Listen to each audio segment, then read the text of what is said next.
जय शिवराय मित्रांनो, आज आहे 22 जुलै 2025 वार मंगळवार आणि आपण निघलो आज लवकर कामावर. 7:30 वाजले सकाळचे. तर पाहू आज अर्निंग कसं होत आहे आणि उबेरला बोनसचा आपलं बोनस पण होत आहे का पाहू आज. आणि ओला उबेर दोन्ही फास्ट चालवणार आहोत आपला आज. आणि पाहू किती अर्निंग होत आहे आणि आपल्याला काय अनुभव भेटतोय आज आणि कस्टमर कसे भेटतायत तुम्हाला नक्की सांगतो मित्रांनो. तर व्हिडिओ शेवटपर्यंत पहा मित्रांनो. चॅनल नवीन असाल तर मित्रांनो सबस्क्राईब करा आणि लाईक करायला विसरू नका. आणि पाहू आज आपल्याला काय अनुभव भेटतो आणि आपलं अर्निंग कसं होत आहे. चला निघूया मित्रांनो. आपली पहिली बुकिंग कंप्लीट झालेली आहे. आपण आलो होतो विजय चिंचवडला एम्पायर इस्टेट पाशी 193 रुपयाची बुकिंग घेऊन. तर आपल्याला कस्टमरने 200 रुपये दिले, म्हणले राहू द्या बाकीचे. तर सकाळची भावनी मस्त झाली. 200 रुपये आपले सकाळ सकाळ झालेले आहेत. आता आपण लोकल जसे येतील तसे ट्रिप मारणार आहोत. आणि पुण्यात गेलो तर फक्त SB रोड नाहीतर आपल्या विसरंतवाडी या रोड या साईडला जाऊन वापस येऊयात. तर पाहू आपल्याला बुकिंग कुठली वाजते आता. एम्पायर इस्टेट वरून आपल्याला एम्पायर इस्टेट वरून एक चिंचवडची लोकल बुकिंग वाढली होती 40 रुपयाची. ती घेतली आणि कंप्लीट केली. आणि तिथून आपल्याला परत एक अजून एक लोकल बुकिंग वाढली 75-76 रुपयाची. आणि परत ती पण पिंपरीमध्ये आपण सोडली, जॉब केला. आणि पिंपरी अजून एक लोकल घेतले मित्रांनो 69-70 रुपयाची. ती होती थेरगाव आदित्य बिर्ला रोडला त्यामधल्या. तर तिथं आता आपण कंप्लीट केलेली आहे मित्रांनो. आता पाहू आपल्याला इथून कुठली बुकिंग वाजते ते. तर मित्रांनो आपण आलो होतो थेरगाव मध्ये आणि थेरगाव मधून आपल्याला पडली मोशीची बुकिंग. परत सकाळी आपण घरी निघलो तिकडेच बुकिंग पडली. ओलाला पडली 211 रुपये आणि 11.5 किलोमीटर भरलं. ते एमिरेट टाकून नेलं तर 11.5 किलोमीटर भरलं आणि ओलाने मस्त बिल दिलं 211 रुपये. आणि आपण कंप्लीट केलेली आहे 211 रुपयाची बुकिंग. तर पाहूया आता आपल्याला कुठली बुकिंग वाजते. तर मित्रांनो आपण मोशीवरून अजून एक लोकल बुकिंग घेतली 107 रुपयाची उबेरला. DY पाटील कॉलेजच्या अगोदरच MIDC मध्ये सोडली त्याला. आणि परत आपण आलो DY पाटील साईडला. म्हणलं पाहूया आता इकडून कुठली बुकिंग वाजते. आणि DY पाटीलहून आपल्याला ओलाला परत 238 रुपयाची गुंजन टॉकीची पडली. जे की 12.2 का 3 होतं. तर 14.4 का 2 होतं असं काहीतरी. तर 238 रुपये बिल दिलं. तर मस्त बिल दिलं मित्रांनो ओलाने. तर ओलाचा रेट चांगला झाला आहे थोडासा. तर मीटर प्रमाणे ओला आणि उबेर आता सध्या तरी देत आहे. आज पण काल दुपारपासून अपडेट झाल्यापासून चांगला अर्निंग देत आहे ओला पण. तर आपण आहोत येरोड्याला. येरोड्याला आपण आता नाश्ता करूया. आता वाढलेला आहे 11:30 आणि मस्त राऊंड वाढलेला आहे. तर आता आपण करूया नाश्ता. पाहूया आता इथं आपल्याला काय भेटते नाश्त्यासाठी. पण खाल्ले पोहे आणि सांबर जे की होते 25 रुपयाला आणि एक चहा पिलो 10 रुपयाला. असे आपण 35 रुपयाचा नाश्ता केला.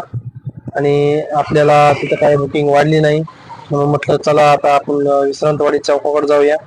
तर निघता निघता फार्मर झोन IT पार्कची 40 रुपयाची बुकिंग वाढली आपल्याला. तर म्हटलं बरं झालं तिकडे चालू होतो. 2 किलोमीटर होती मित्रांनो. 40 रुपयाची बुकिंग कंप्लीट केली आणि आता आपण विश्रांतवाडी मध्ये आहोत.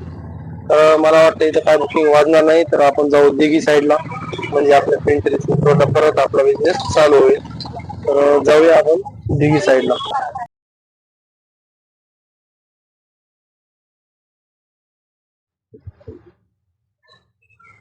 तर मित्रांनो आपण खूप वैतागलो चाकणमध्ये.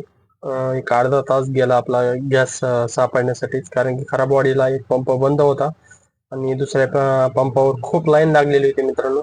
टेम्पो असो, रिक्षा असो, बस असो, अदर 4 व्हीलर असो, कुठल्या पण गाड्या असो, एकच लाईन आणि एकच गॅसचा पंप होता. त्याच्यामुळं खूपच लाईन होती तिथं. म्हणून म्हटलं मित्राला कॉल केला आणि विचारलं इथं कुठं दुसरा पंप आहे का.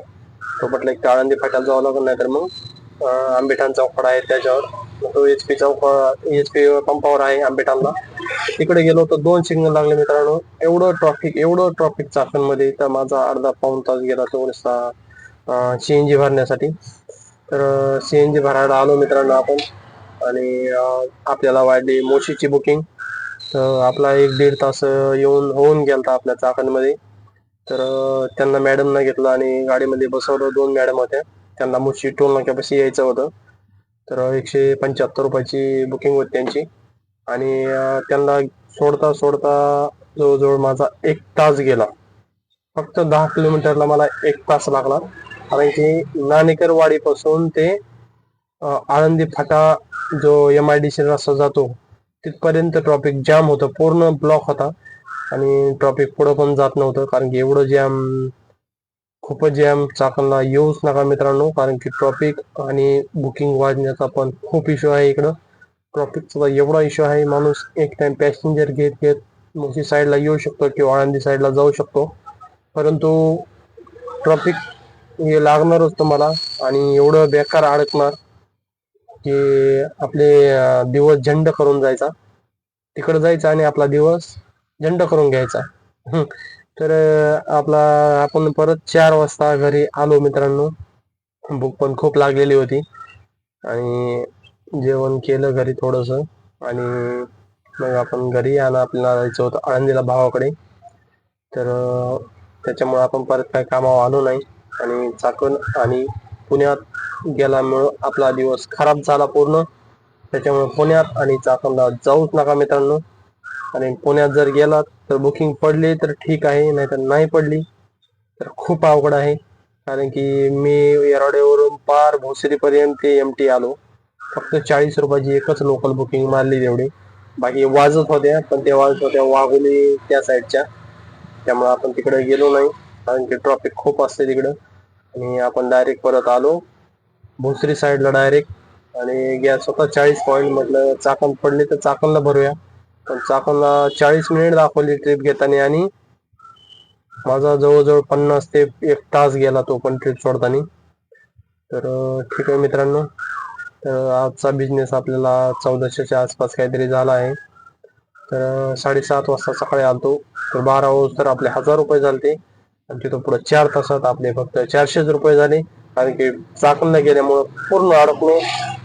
चाकणचा इश्यू खूप मोठा आहे मित्रांनो. चाकणला जाऊन जय हिंद जय महाराष्ट्र.